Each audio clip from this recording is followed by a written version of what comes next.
मरने के बाद आत्मा कहां जाती है? जानिए गरुड़ पुराण की नजर से लाइफ आफ्टर डेथ। मरने के बाद आत्मा कहां जाती है? यह सवाल सदियों से मानव मन को विचलित करता आया है। जानिए इसे धर्म और विज्ञान दोनों दृष्टिकोणों से समझने की कोशिश। मृत्यु एक गूढ़ और रहस्यमय प्रक्रिया है जिसे दुनिया के विभिन्न धर्मों और आध्यात्मिक परंपराओं में अलग अलग दृष्टिकोणों से समझाया गया है। हिंदू धर्म, बौद्ध दर्शन, योग शास्त्र और आधुनिक अध्यात्म सभी इस विचार को स्वीकार करते हैं कि आत्मा नाशवान नहीं होती। शरीर के अंत के बाद भी आत्मा की यात्रा जारी रहती है। यहां हमें ज्योतिषाचार्य संजीत मिश्रा ने मृत्यु के 24 घंटे बाद आत्मा की स्थिति को विस्तार से समझाया है। सूक्ष्म और कारण शरीर में आत्मा का प्रवेश। हिंदू धर्म के अनुसार मृत्यु के साथ ही आत्मा या जीवात्मा स्थूल शरीर का त्याग कर सूक्ष्म और कारण शरीर में प्रवेश करती है। यह आत्मा अपने साथ जीवन भर के कर्म, इच्छाएं और संस्कार लेकर चलती है।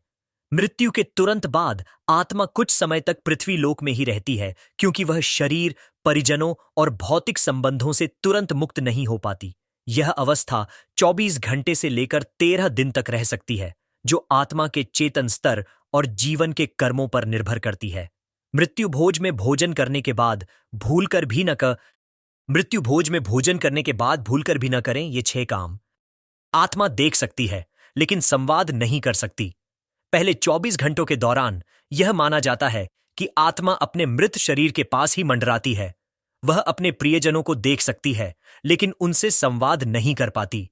इसे प्रेतावस्था या सूक्ष्मावस्था कहा जाता है।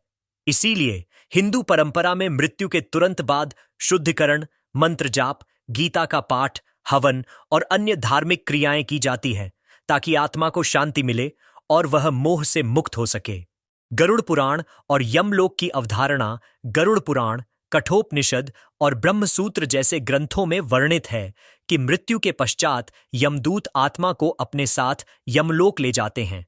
वहां आत्मा के कर्मों का लेखा जोखा होता है, जिसके आधार पर उसे स्वर्ग, नरक या पुनर्जन्म की दिशा में भेजा जाता है। यह प्रक्रिया त्वरित भी हो सकती है या धीरे धीरे भी घट सकती है, जो व्यक्ति के जीवन के कर्मों पर आधारित होती है। मृत्यु के बाद आत्मा की सूक्ष्म यात्रा की शुरुआत। मृत्यु के 24 घंटे बाद आत्मा अपनी भौतिक पहचान से मुक्त होकर एक सूक्ष्म यात्रा पर निकलती है। यह काल आत्मा के लिए अत्यंत संवेदनशील और निर्णायक होता है। धार्मिक दृष्टिकोण से यह समय साधना, प्रार्थना और शांति के लिए समर्पित होना चाहिए, ताकि आत्मा को मार्गदर्शन और शांति मिल सके और वह अगले जन्म या मोक्ष की ओर अग्रसर हो सके। डिस्क्लेमर: इस लेख में प्रस्तुत जानकारी धार्मिक ग्रंथों, शास्त्रों, आध्यात्मिक मान्यताओं और उपलब्ध वैज्ञानिक विचारों पर आधारित है। इसका उद्देश्य किसी विशेष मत, विश्वास या विचारधारा को बढ़ावा देना नहीं है, बल्कि पाठकों को विविध दृष्टिकोणों से अवगत कराना है। जीवन, मृत्यु और आत्मा से संबंधित विषय गहरे व्यक्तिगत और आस्थागत होते हैं।